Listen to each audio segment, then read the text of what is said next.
Assalamualaikum warahmatullahi wabarakatuh. Bismillahirrahmanirrahim. Alhamdulillahirabbil alamin. Wa bihi nasta'inu ala umuri dunya waddin wa ala alihi washabihi ajmain. Yang saya cintai dan saya banggakan, anak-anakku yang hebat-hebat, yang luar biasa. Selamat datang dan selamat bertemu di SMA Al-Mu'ayyad Mangkuwidan Surakarta. Dan kali ini kita akan memulai kegiatan kita dengan masa pengenalan lingkungan sekolah yang sering disebut dengan MPLS di SMA Al-Mu'ayyad Mangkuwidan Surakarta tahun 2020-2021. Materi ini adalah materi yang penting, materi yang singkat, namun karena keberadaan Pondok Pesantren Al-Mu'ayyad sebagai ibu kandung daripada SMA Al-Mu'ayyad yang membesarkan dan melahirkan SMA Al-Mu'ayyad, maka untuk pelaksanaan wawasan wiyata mandala di SMA Al-Mu'ayyad tidak bisa lepas dengan fungsi dan peran dari Pondok Pesantren Al-Mu'ayyad itu sendiri. Oleh sebab itu, ini nanti kita akan lihat beberapa hal-hal penting yang mesti kita pahami agar kita bisa mewujudkan wawasan wiyata mandala di SMA Al-Mu'ayyad ini dengan baik. Kita mulai yang pertama, pengertian wawasan wiyata mandala. Wawasan wiyata mandala terdiri dari 3 kata. 1 wawasan, 2 wiyata, dan ketiga adalah mandala. Wawasan sering dimaknai cara pandang, pandangan, sudut pandang, pemahaman, pengetahuan, penglihatan, kesadaran, cara melihat, view, perspektif. Sedangkan wiyata mengandung makna pendidikan, pengajaran, pembimbingan, pelatihan, lembaga keilmuan, pembelajaran, studying, learning, education, juga pendewasaan sekolah. Dan mandala mempunyai makna lingkungan, lokasi, daerah, kawasan, area, situasi, tempat, wahana, said, lakas. Dari pengertian masing-masing ini, apabila kita gabung menjadi satu, akan nampak sekali. Wawasan berarti cara meninjau, cara memandang, cara melihat, cara tanggapan indrawi terhadap sesuatu, dalam hal ini adalah lingkungan. Wiyata, lembaga pendidikan. Mandala, itu lingkaran, bundaran, bulatan, atau lingkungan. Sehingga wawasan wiyata mandala bermakna cara memandang sekolah sebagai lingkungan pendidikan dan pembelajaran. Dari pengertian ini nampak sekali apa sebenarnya yang dikehendaki dari pendidikan itu sendiri. Pendidikan adalah usaha sadar untuk mengajak peserta didik menuju kedewasaan susila. Yang perlu digarisbawahi adalah kata kedewasaan susila. Sehingga pendidikan mempunyai 4 proses. 1 proses pembentukan pribadi,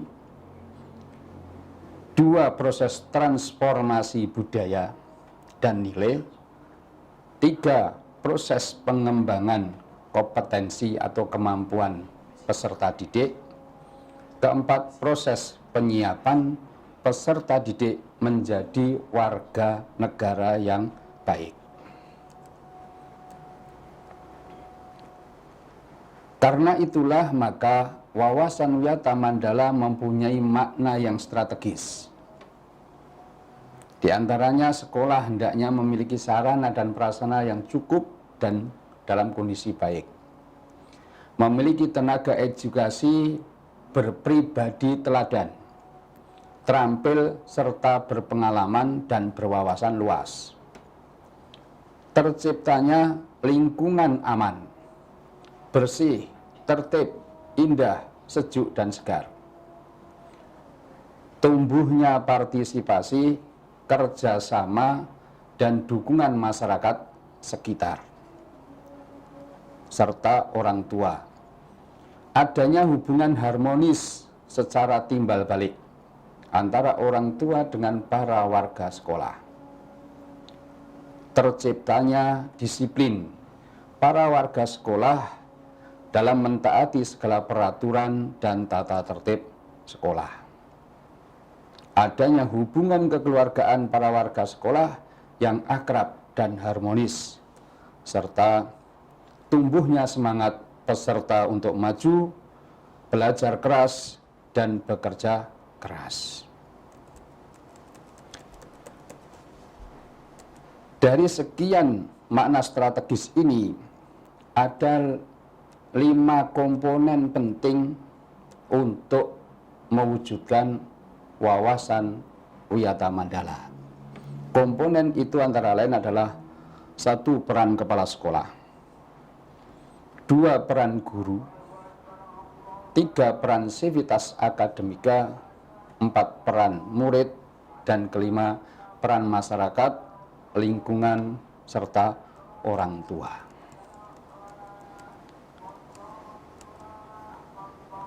Dari peran-peran ini, maka prinsip wawasan Wiyata Mandala adalah sekolah merupakan lingkungan pendidikan yang menjadi penekanan utama. Kedua kepala sekolah mempunyai wewenang dan tanggung jawab penuh atas penyelenggaraan pendidikan di lingkungan sekolah. Guru, orang tua, siswa, dan sekolah harus saling pengertian dan saling kerjasama erat untuk mengemban tugas penting dalam pendidikan, sehingga terjalin hubungan yang serasi.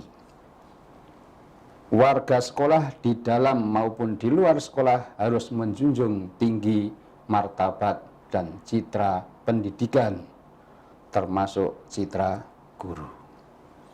Sekolah harus bertumpu pada masyarakat sekitarnya dan mendukung antar warga.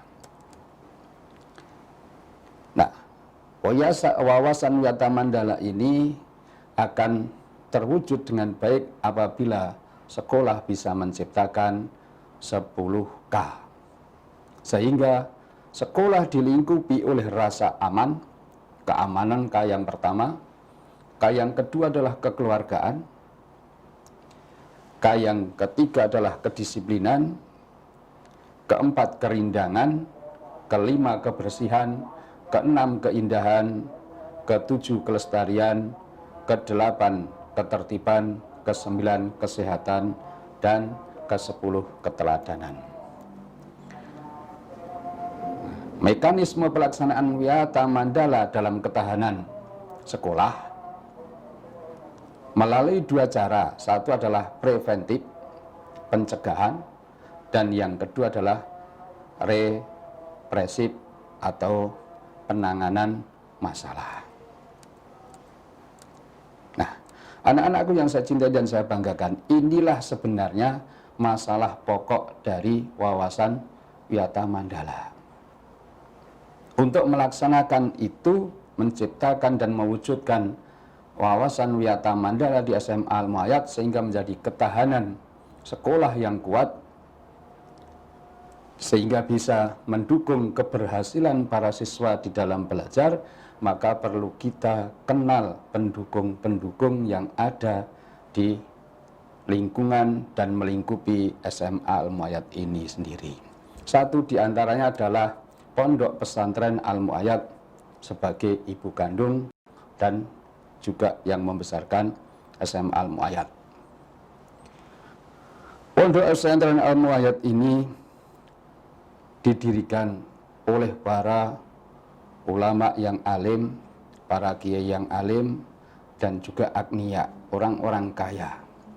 Sehingga tendensi awal bukanlah mencari keuntungan dari pendirian Pondok Pesantren Al-Mu'ayyad ini, akan tetapi berangkat dari kekhawatiran jika beliau-beliau nanti meninggalkan generasi yang lemah di belakangnya. Beliau tidak menginginkan hal yang semacam ini. Beliau adalah satu Simbah Kiai Haji Ahmad Sofawi, seorang saudagar kaya, pemilik perusahaan batik bermerek Korma, yang alim dan wirai. Beliau menggandeng seorang kiai yang sangat alim, sangat tawadhu, dan juga sangat sangat wirai, walaupun beliau juga berasal dari kalangan bangsawan, putra Demang. Beliau adalah Simbah Kiai Haji Abdul Manan. Beliau berdua merintis pendirian pondok pesantren ini dengan diawali kekhawatiran-kekhawatiran akan generasi di belakangnya, sehingga riyadhah dan tirakatnya di dalam merintis pesantren ini tidaklah kurang dibandingkan dengan para kiai yang lain. Beliau dibantu oleh Simbah Kiai Haji Profesor Muhammad Adnan. Beliau juga seorang bangsawan dari Keraton Surakarta. Ayahnya adalah seorang pejabat tafsir Anon. Tafsir Anom adalah penggede dalam hal agama Islam di keraton. Dan beliau ini adalah rektor pertama yang sekarang namanya IAIN Sunan Kalijogo, Yogyakarta. Dari ketiga ini kemudian dilanjutkan oleh beliau Simbah Haji Ahmad Umar Abdul Manan, seorang yang sangat wirai, sangat alim di berbagai bidang keilmuan. Nah, atas dasar inilah maka Pondok Pesantren Al-Mu'ayyad ini berdiri sampai sekarang, bisa kita lihat kemegahannya dan sudah menghasilkan beberapa orang tokoh yang bermanfaat di negara kita Kesatuan Republik Indonesia. Adapun unsur-unsur pesantren yang perlu kita ketahui, pesantren itu unik karena pesantren ini sangat istimewa, berpijak dan berpusat pada seorang kiai sebagai figur. Dan inilah unsur utama daripada pondok pesantren. Sebagai pengajar, sebagai toladan, dan seringkali juga di awal-awal banyak kiai-kiai itu sebagai penopang dana. Unsur yang kedua adalah santri. Santri adalah semua orang yang ingin mencari ilmu, belajar agama di pondok pesantren. Santri bertempat tinggal di unsur yang ketiga namanya asrama. Asrama tempat tinggal, tempat tidur, dan tempat beristirahatnya semua santri. Unsur yang keempat adalah masjid. Di awal kegiatan pondok pesantren itu semuanya berada di masjid. Maka fungsi masjid sangat penting bagi pondok pesantren. Walaupun di luar pondok pesantren sangat dekat itu sudah ada masjid, tetapi setiap pondok pesantren di dalamnya mesti ada masjidnya. Yang unsur yang kelima adalah kitab kuning. Di pesantren-pesantren, kitab kuning adalah materi pokok di dalam belajar agama Islam. Ini 5 unsur pesantren yang perlu kita ketahui. Sekali lagi, unsur kiai adalah figur sentral dan keteladanan yang utama. Nah, selanjutnya, karena itulah maka lingkungan dan status siswa SMA Al-Mu'ayyad itu sebenarnya berada di dalam pondok pesantren Al-Mu'ayyad, yang statusnya santri pondok pesantren Al-Mu'ayyad juga menyandang sebagai santri madrasah diniyah wusta dan juga menyandang status siswa SMA Al-Mu'ayyad Surakarta. Akan tetapi seringkali terbalik. Orang melihat dari yang kecil yang ada di dalam dulu, dirasa itu inti, bahwa dia melihat dirinya sebagai siswa SMA Al-Mu'ayyad yang terkadang tidak terkait dengan inginnya, tidak terkait dengan madrasah diniyah maupun pondok pesantren. Inilah yang perlu kita benahi di masa-masa yang akan datang, khususnya untuk anak-anakku yang saya cintai dan saya banggakan. Ini kita sampaikan agar Anda mengenal terlebih dahulu bahwa sebenarnya Anda ini adalah pokok sebagai santri pondok pesantren Al-Mu'ayyad dan juga santri madrasah diniyah wusta, baru siswa SMA Al-Mu'ayyad. Sehingga sangat unik di SMA Al-Mu'ayyad ini,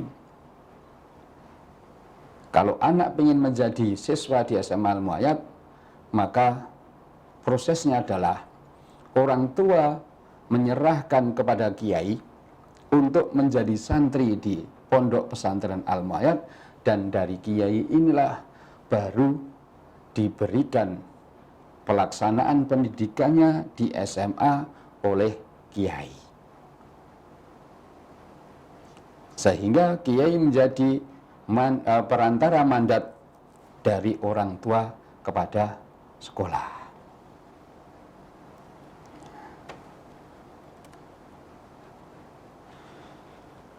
Kita lihat kepemimpinan pondok pesantren Al-Mu'ayyad supaya kita juga memahami tradisi-tradisi yang ada di pesantren ini. Pesantren Al-Mu'ayyad sampai sekarang sudah mengalami 3 kali pergantian kepemimpinan. Masa pertama adalah Simbah Kiai Haji Abdul Manan, masa kedua Simbah Kiai Haji Ahmad Umar Abdul Manan, dan sekarang masa yang ketiga beliau Simbah Kiai Haji Abdul Razak Sofawi. Setapak demi setapak, setahap demi setahap perkembangan nampak kita lihat di dalam pengelolaan dan kemanfaatan pondok pesantren ini. Pendidikan di pondok pesantren ini sangat penting kita pahami. Di pesantren-pesantren pada dasarnya yang pertama adalah peneladanan. Pendidikan peneladanan menjadi hal yang utama. Siswa santri harus bisa melihat sepak terjang kiai. Dan ini diberi waktu 24 jam. Semua gerak-gerik dan perilaku kiai menjadi teladan bagi para santrinya. Yang kedua adalah pembiasaan. Di pesantren, pendidikan pembiasaan untuk bisa mandiri ini menjadi penekanan yang juga sangat penting. Sehingga ketika keluar, ketika lulus, santri sudah terbiasa hidup mandiri. Tidak menggantungkan pada orang lain, apalagi bersikap cengeng. Yang ketiga adalah penegakan aturan. Di pesantren penegakan aturan sebagai hal yang juga sangat penting, karena dipersiapkan untuk menjadi pemimpin-pemimpin bangsa, pemimpin-pemimpin masyarakat, maka aturan-aturan yang ada harus dipahami dan sedapat mungkin penegakan aturan didisiplinkan. Ini dilatihkan dan dibiasakan serta diberi contoh teladan di pesantren. Untuk melaksanakan itu, pendidikan yang keempat di pesantren adalah pemotivasian. Bagi anak-anak yang tidak punya semangat, malas, ada badal-badal kiai atau justru kadangkala kiai langsung akan memberi motivasi kepada anak tersebut. Nah, pendidikan ini dilaksanakan melalui 3 proses. Yang pertama namanya iktiraf, tahapan mengenal.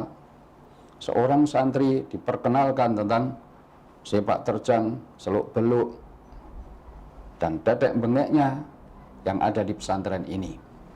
Termasuk bagaimana perilaku-perilaku aneh seorang kiai terkadang juga akan ditampilkan di sini.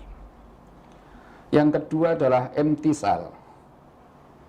Setelah diperkenalkan, kemudian santri diharapkan bisa meniru. Ya, walaupun terkadang kelihatan agak lucu, karena tidak hanya sepak terjang perilaku kiai, tetapi juga kadangkala gaya dan pakaian kiai. Nah, karena mencari ukuran dan juga seusia dia belum banyak yang menggunakan gaya-gaya dan pakaian semacam itu, maka seringkali dianggap lucu oleh orang-orang yang melihatnya. Nah, yang berikutnya adalah ittiba, tahapan mengikuti. Nah, setelah meniru, selanjutnya di dalam kehidupan sehari-hari diharapkan para santri, para siswa itu bisa menerapkan apa yang dia dapatkan, dia tiru menjadi hal-hal yang jadi ikutan.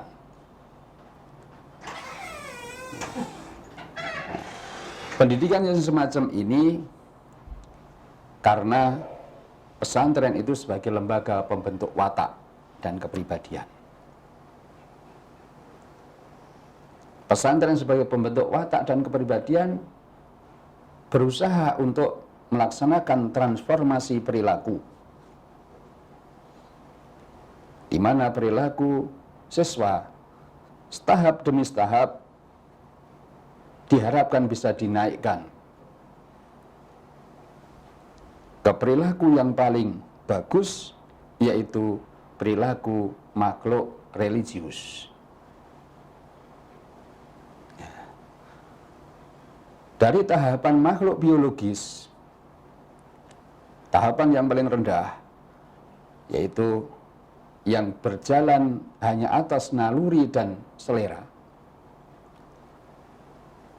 dinaikkan ke tahapan berikutnya, diharapkan santri menjadi makhluk sosial.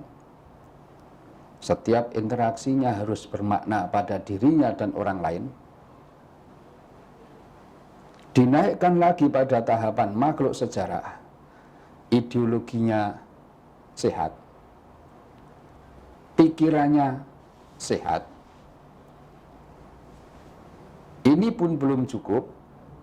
Orang itu pintar, pikirannya sehat, logikanya kuat, tetapi juga harus pada yang tingkat berikutnya, yaitu makhluk religius yang ditandai dengan spiritualitas yang jernih, hatinya yang sangat jernih, sehingga akan memunculkan kebijakan-kebijakan di dalam perilakunya, sehingga menjadi orang yang bijaksana di dalam berbuat maupun berkata. Nah, inilah yang diharapkan nantinya menjadi calon-calon pemimpin pada usia-usia ketika dia harus memulai karirnya. Untuk itu di pondok pesantren biasanya nilai kejujuran dan transformasi itu sangat dijunjung tinggi.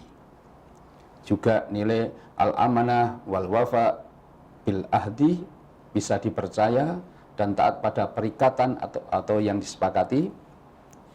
Juga ada ilmu al-iktidal, adil dalam menegakkan ukuran objektif, at-ta'awun, kerjasama, kesejawatan, saling menolong, al-istiqomah, konsisten dalam nilai-nilai kebenaran dan kebaikan, at-tasamuh, toleransi, apalagi di pondok pesantren berasal dari berbagai daerah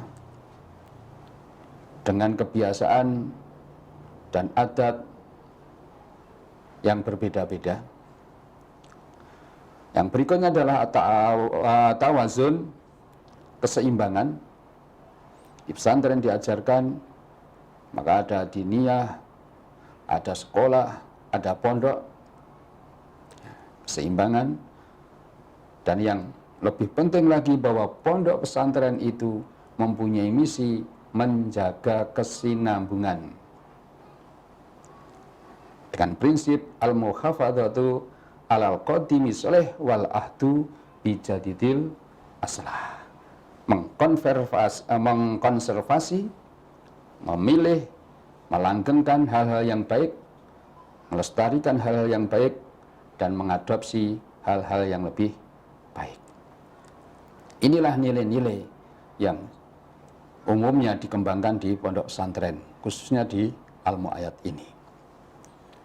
Nah, secara umum ranah pendidikan pondok pesantren itu juga ada 3. Faqohah, kecukupan pemahaman agama, maka setiap santri harus menjadi santri di madrasah diniyah. Yang kedua adalah tabi'ah, integritas kepribadian. Seringkali wejangan-wejangan kiai disampaikan untuk kegiatan ini. Yang ketiga adalah kafaah, kecakapan yang operatif. Santri harus terampil, terutama terampil di dalam ilmu agama untuk diterapkan dalam kehidupan sehari-hari. Proses dari 3 tadi, ada 3 ranah yang disasar, maka prosesnya melalui taklim, penyampaian dalil atau dogma, taslik, melalui keteladanan, dan taskib, adanya pembudayaan. Di pondok pesantren Al-Mu'ayyad ini semuanya berjalan. Nah, pendidikan yang demikian ini dilaksanakan dengan mengintegrasikan aspek-aspek kognitif, afektif, dan psikomotorik. Serta yang lebih istimewa lagi, perlu anak-anakku ketahui bahwa pendidikan pondok pesantren ini sangat, dalam tanda petik, entitas, unik, dan berbeda, yang tak terpisahkan dari kata 3 ini. Kata pertama adalah ilmu, amal, dan akhlak. 3 yang pertama. 3 yang kedua, iman, Islam, dan ihsan. Trilogi ini sangat kental di pesantren-pesantren, khususnya di Al-Mu'ayyad ini. Selain itu, kemanfaatan ilmu sangat dijunjung tinggi. Di pondok pesantren Al-Mu'ayyad ini, konsep kemanfaatan ilmu ada hal yang mendasar. Dan paling awal yang dikenalkan kepada para santri baru sebelum mereka benar-benar menyelam ke lautan ilmu yang terdapat di pesantren Al-Mu'ayyad ini. Maksudnya dengan aspek dan konsep kemanfaatan ini diupayakan, dilahirkan melalui konsep taslik, kemanfaatan pada diri sendiri, dan taskib, kemanfaatan bagi lingkungan. Maka santri harus bisa bermanfaat pada dirinya sendiri dan juga harus memberi manfaat kepada orang lain. Nah, hal yang demikian juga unik lagi di pondok pesantren, khususnya pesantren Al-Mu'ayyad ini. Nilai kesinambungan generasi ke generasi yang sampai ke atas, yaitu nilai sambung, menyambung kepada Rasulullah tentang keilmuannya, itu sangat dijaga. Sebagai nasihat dari Imam Malik, la yasluku amru hadhil ummah illa bima saluha bihi awailuha. Jadi inilah yang menjadi salah satu pegangan. Tidak akan pernah jaya suatu umat kecuali dengan melakukan sesuatu yang mengantarkan para pendahulunya dulu pada puncak kejayaannya. Jadi bagaimana mengikuti para pendahulu, beliau-beliau itu menjadi sukses. Nah, salah satunya adalah dirumuskan oleh beliau-beliau para alim adalah konsep al-muhafadzatu alal qadimis sholih wal ahdu bil jadidil aslah. Konsep untuk mempertahankan hal-hal lama yang bagus, yang maslahat, dan mengadopsi konsep-konsep baru yang maslahat. Untuk itu sebagai santri, sebagai siswa di pondok pesantren Al-Mu'ayyad perlu memperhatikan juga man tolaba ghali bil badli la yubali. Barang siapa yang menuntut keluhuran, maka tidak akan peduli terhadap pengorbanan. Disinilah sebagai santri harus siap untuk berkorban. Santri harus rela mengorbankan kerinduannya kepada orang tua, kerinduannya kepada kampung halaman, dan kerinduan-kerinduan yang lain untuk ditinggalkan sementara di dalam menuntut ilmu di pesantren ini. Nah, karena ini sangat terkait dengan makalah yang lain, martaqo ilal qimati ila bilhimati, tidak akan naik pada derajat yang tinggi, kemuliaan, keluhuran, kecuali dengan himah, cita-cita yang kuat. Cita-cita yang kuat tidak akan berhasil dengan sempurna kecuali harus ada pengorbanan. Inilah hal-hal yang saya rasa perlu kita kenali tentang keistimewaan, keluar biasaan daripada pesantren-pesantren khususnya di Al-Mu'ayyad ini. Selanjutnya mari kita lihat SMA Al-Mu'ayyad yang terkait dengan keistimewaan pondok pesantren. Yang pertama adalah bahwa SMA Al-Mu'ayyad ini berdiri karena munculnya Undang-Undang Nomor 2 Tahun 1989 tentang Sistem Pendidikan Nasional, di mana menuntut peningkatan integritas pondok pesantren dalam alur utama pendidikan nasional. Maka SMA Al-Mu'ayyad menjadi salah satu wahana bagi Al-Mu'ayyad ini untuk mengintegrasikan diri ke dalam sistem pendidikan nasional tersebut. Di samping pendirian SMA Al-Mu'ayyad ini memberi pilihan yang semakin lengkap terhadap santri-santri yang menuntut ilmu di pondok pesantren Al-Mu'ayyad ini, selain jalur-jalur yang diadakan oleh istilah sekarang namanya Kemenak, tetapi juga bisa melebar ke Kementerian Pendidikan dan Kebudayaan. SMA Al-Mu'ayyad didirikan oleh beliau-beliau Romo Kiai Haji Dr. Enos Abdul Razak Sofawi selaku pengasuh pondok pesantren Al-Mu'ayyad Kemudian Romo Kiai Haji Muhammad Maskur Sulaiman, pada waktu itu beliau menjabat sebagai Kepala Madaris. Dan yang ketiga adalah beliau Romo Kiai Haji Dr. Andes Muhammad Dianafi, Magister Pendidikan, yang sekarang beliau menjabat sebagai pengasuh Pondok Pesantren Al-Mu'ayyad Cabang Windan Makam Haji Sukoharjo. Yang kemudian beliaulah yang ditunjuk sebagai kepala sekolah pada tahun 1992 dengan melalui SK Kepala Kantor Wilayah Departemen Pendidikan dan Kebudayaan pada waktu itu Provinsi Jawa Tengah tertanggal 26 Februari 1992, yang kemudian dijadikan hari lahirnya SMA Al-Mu'ayyad, maka berdirilah SMA Al-Mu'ayyad ini. Yang tidak kalah pentingnya sebenarnya SMA Al-Mu'ayyad ini segera terbentuk dan segera beroperasi pada waktu itu karena dipromotori oleh beliau Kiai Haji Abdurrahman Wahid yang terkenal dengan Gus Dur. Beliau merintis SMA Al-Mu'ayyad ini dengan sistem STM, Sains, Teknologi, dan Masyarakat. Artinya, SMA Al-Mu'ayyad mempelajari, anak-anak SMA Al-Mu'ayyad belajar tentang sains, ilmu, dan teknologi. Tetapi endingnya harus bermanfaat kepada masyarakat, sebagaimana apa yang kita pelajari awal yang ada di Pondok Pesantren Al-Mu'ayyad, bahwa kemanfaatan kepada orang lain, kepada lingkungan itu sangat diutamakan selain bermanfaat bagi dirinya sendiri.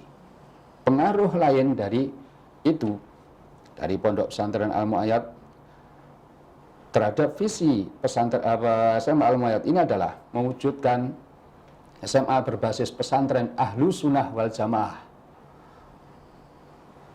Ya, jadi ini pengaruh dari keberadaan pesantren Al-Mu'ayyad yang unggul, cerdas, santun, terampil, dan dewasa di dalam bersikap serta berperan aktif dalam kehidupan masyarakat. Kehidupan masyarakat menjadi penekanan di akhir visi ini. Sekali lagi, kemanfaatan bagi orang lain dan lingkungan adalah sangat ditekankan oleh berdirinya pesantren Al-Mu'ayyad ini. Nah, oleh sebab itu misinya diantaranya menanamkan pendidikan keagamaan secara rutin dan terarah, transformasi dan pembiasaan akhlak mulia dalam kerangka budaya Islam Ahlu Sunnah wal Jamaah, menguatkan kompetensi Al-Quran dengan program taklim dan tahfidz, melaksanakan pembinaan kompetensi abad 21 melalui proses berpikir kritis, kreatif, kolaboratif, dan komunikasi. Melaksanakan penguatan pendidikan, karakter, dan sebagainya. Dari visi dan misi ini, maka tujuan yang ingin dicapai oleh SMA Al-Mu'ayyad meliputi 3 dimensi, dimensi sikap, pengetahuan, dan keterampilan. Sikap sebagai pribadi yang beriman, berakhlak mulia, berilmu, percaya diri, dan bertanggung jawab dalam berinteraksi secara efektif dengan lingkungan sosial serta alam dalam jangkauan pergaulan dan keberadaannya. Pengetahuan, dimensi pengetahuan meliputi pengetahuan aktual, konseptual, dan prosedural sebagai dukungan terhadap penguasaan ilmu pengetahuan dan teknologi, seni, dan budaya dengan wawasan kemanusiaan, kebangsaan, kenegaraan, dan peradaban menyongsong abad 21 terkait fenomena dan kejadian yang tampak mata. Sedangkan keterampilan diharapkan adalah keterampilan berpikir dan bertindak yang efektif dan kreatif dalam ranah abstrak dan konkret sesuai dengan yang dipelajari di sekolah maupun dari sumber yang lain. Oleh sebab itu, strategi yang dipakai dalam pengembangan SMA Al-Muayyad ini adalah Science, English, Quran, dan Community. Science artinya siswa belajar tentang ilmu pengetahuan dan teknologi yang kemudian diperkuat dengan bahasa Inggrisnya dan didasari oleh ilmu-ilmu dan penguatan Qur'annya yang akhirnya bermanfaat untuk masyarakat. Nah, disinilah maka fungsi SMA Al-Muayyad yang pertama adalah pengajaran, pembinaan, dan pendewasaan. Inilah kunci dari wawasan Wiyata Mandala di SMA Al-Muayyad yang pertama. SMA Al-Muayyad sebagai pengajaran, lembaga pengajaran, mengajarkan pengetahuan, diharapkan anak-anak menjadi anak-anak yang cerdas. Indikatornya banyak informasi, kaya info, yang digarap adalah otak, logika. Sebagai lembaga pembimbingan, SMA Al-Muayyad ini memberikan garapan dalam ranah perilaku. Diharapkan anak-anak ini menjadi terampil, cekatan, yang digarap adalah anggota badan. Pendewasaan, ranahnya sikap dan kepribadian, tujuannya adalah anak-anak matang, menjadi anak-anak yang matang dalam berperilaku, bersikap. Indikatornya sadar hak dan kewajiban. Organ yang digarap adalah perasaan dan hati.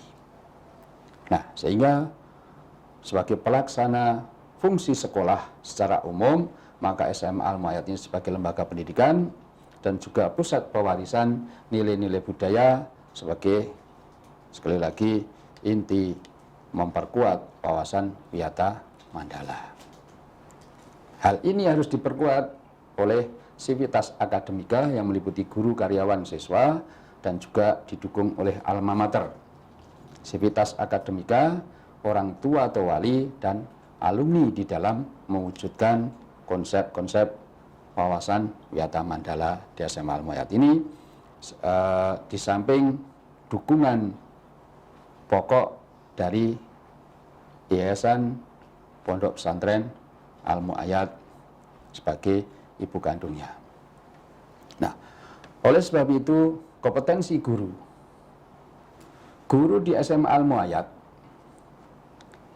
dirumuskan oleh para pendahulu kita bahwa guru SMA Al-Muayyad adalah guru agama yang mengajar mata pelajaran tertentu. Yang dimaksud di sini bukanlah beliau harus lulusan sekolah-sekolah atau dengan standar-standar gelar pendidikan agama. Namun beliau adalah orang-orang yang umum tetapi harus bisa mengkaitkan dengan dasar-dasar ajaran agama. Sebagai contoh yang sering kita sampaikan dan mudah adalah bagaimana seorang guru fisika, guru kimia menjelaskan kenapa kalau ada orang meninggal secara fikih, secara dasar-dasar agama, sebaiknya segera dikuburkan. Tinjauan dari mata pelajaran fisika, kimia, inilah yang dibutuhkan. Sehingga bisa kolaborasi dengan guru-guru agama yang senyatanya. Nah, dari sinilah maka seorang guru kadangkala menggunakan metode tradisional ala pesantren.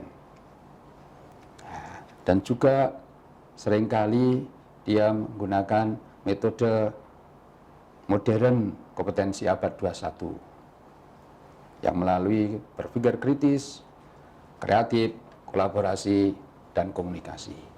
Tetapi di satu sisi, di satu lain waktu, beliau akan menggunakan kedua-duanya secara bersama-sama. Inilah guru dituntut kompetensi-kompetensi yang lain daripada di sekolah-sekolah umum.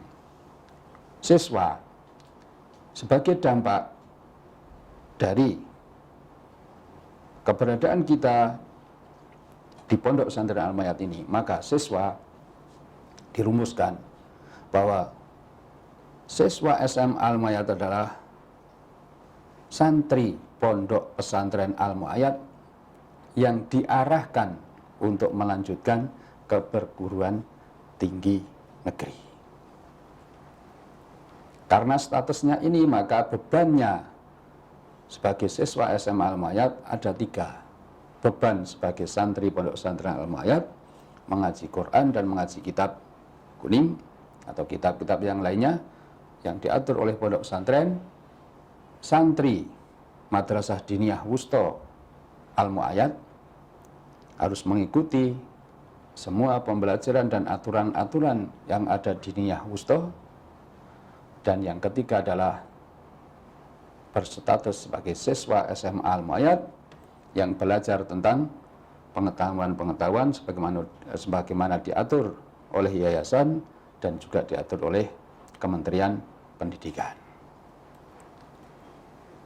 Nah, demikian juga organisasi siswa. Walaupun tidak nampak nyata di Al-Mu'ayyad ini, khususnya di SMA, ada 2 organisasi yang diikuti oleh siswa. Satu namanya OSIS. Organisasi ini resmi dari Kementerian Pendidikan. Yang kedua adalah IPMA. Organisasi ini resmi yang didirikan oleh Yayasan Lembaga Pendidikan Al-Mu'ayyad. Sehingga keduanya ini berjalan, saling melengkapi satu sama lain. IPMA itu ada beberapa hal, beberapa tingkatan. Ada IPMA cabang dan ada IPMA pusat. IPMA cabang meliputi unit-unit dan IPMA pusat membawai semua IPMA cabang. Ini kegiatan-kegiatan siswa yang ada di Al-Mu'ayyad secara umum, khususnya di SMA Al-Mu'ayyad. Nah, selanjutnya di awal pembelajaran, di awal-awal waktu anak masuk ke pondok, masuk sekolah, kebiasaannya adalah tidak sedikit yang dia mengalami masalah-masalah penyesuaian diri. Hal ini adalah hal yang biasa karena dilihat dari beberapa hal. 1. Asal orang tua wali. Daerah asalnya. Pernah Pondok Pesantren Al-Mu'ayyad ini menerima santri dari 24 provinsi yang ada di Indonesia. Yang kala itu baru 27 provinsi se-Indonesia. Sehingga hampir menyeluruh dari wilayah Indonesia ini berada di pondok pesantren ini. Oleh sebab itu, masalah daerah asal seringkali menjadi problema di awal siswa masuk pesantren Al-Mu'ayyad atau SMA Al-Mu'ayyad. Yang kedua adalah masalah sosial, ekonomi, dan pendidikan orang tua. Ini biasa karena berada dalam satu asrama. Dalam pergaulan sehari-hari akan timbul berbagai gejolak dan problema. Dan ini sangat menarik kalau diteliti perbedaan antara problema atau masalah wanita, santri putri dan santri putra di asrama. Yang ketiga adalah latar belakang pemahaman keagamaan orang tua yang diberikan kepada anaknya. Seringkali juga menjadi masalah tertentu. Dan yang tidak kalah adalah sudut pandang tentang pesantren. Bagaimana ketika masuk, sebelumnya dan sesudahnya, atau latar belakang beliau tentang pondok pesantren yang beliau pahami. Itu kurang lebih. Namun apabila ada niatan, semangat, semuanya bisa dicarikan solusinya, sehingga tidak menjadikan beban bagi santri atau siswa untuk belajar di Al-Mu'ayyad ini. Karena anak-anak, khususnya anak-anak baru, akan didampingi oleh kakak-kakaknya secara intensif, khususnya di awal-awal, sehingga bisa menemukan jati dirinya untuk bisa belajar di Al-Mu'ayyad ini. Nah, untuk menjalin kerjasama yang serasi antara siswa, guru, sivitas akademika lainnya, dan juga orang tua dan masyarakat, maka disusunlah tata tertib. Tujuannya agar proses pendidikan berjalan lancar, menuntut penyesuaian setiap sivitas akademika dalam menjalankan tugas masing-masing. Berjuang untuk berfungsi membantu sivitas akademika, mewujudkan dan menempatkan diri dalam lingkungan sekolah. Nah, disinilah peran siswa, peran guru, peran kepala sekolah, dan peran orang tua semuanya dibutuhkan. Apapun, sebesar apapun, dan juga sekecil apapun maknanya bagi Anda, tetapi peran-peran pokok di dalam Wiyata Mandala ini sangat dibutuhkan untuk kesuksesan kita semua, khususnya dalam belajar anak-anak kita di SMA Al-Mu'ayyad. Oleh sebab itu disarankan, karena banyaknya hal-hal yang seperti tadi, sebaiknya siswa jika di sekolah itu dalam berbicara dengan kawan-kawannya bisa menempatkan sebagai manusia besar, di mana pembicaraan-pembicaraan itu tentang gagasan, konsep, dan ide, supaya tidak saling menyinggung satu sama lain. Namun ketika berkonsultasi dengan guru dan lain-lain, maka sebaiknya menempatkan posisinya sebagai manusia dangkal yang berbicara tentang diri sendiri agar bisa terjembatani menjadi manusia yang besar. Sedangkan dalam pergaulan, baik di asrama maupun di sekolah, dalam hal ini pergaulan biasa, sebaiknya bisa menempatkan sebagai manusia biasa yang berbicara tentang peristiwa agar mudah diterima dalam pergaulan. Dan baik juga anak-anakku menghindari sebagai manusia kecil dan dangkal yang hanya bicara tentang diri sendiri ataupun bicara tentang manusia. Inilah yang bisa kita sampaikan pada kesempatan ini. Mudah-mudahan anak-anakku semuanya memahami tentang SMA Al-Mu'ayyad, memahami tentang Pondok Pesantren Al-Mu'ayyad, memahami tugas-tugas penting di dalam wawasan Wiyata Mandala untuk mencapai kesuksesan kita bersama. Dan mudah-mudahan dengan ini apa yang kita harapkan, pembelajaran kita selama di SMA Al-Mu'ayyad nanti akan berjalan dengan lancar, dengan baik, tanpa ada hambatan apapun, dan kita semuanya mencapai kesuksesan di dunia, kesuksesan di akhirat semuanya, dan ilmu kita bermanfaat bagi diri kita dan orang lain. Sekian, mohon maaf, terima kasih. Wassalamualaikum warahmatullahi wabarakatuh.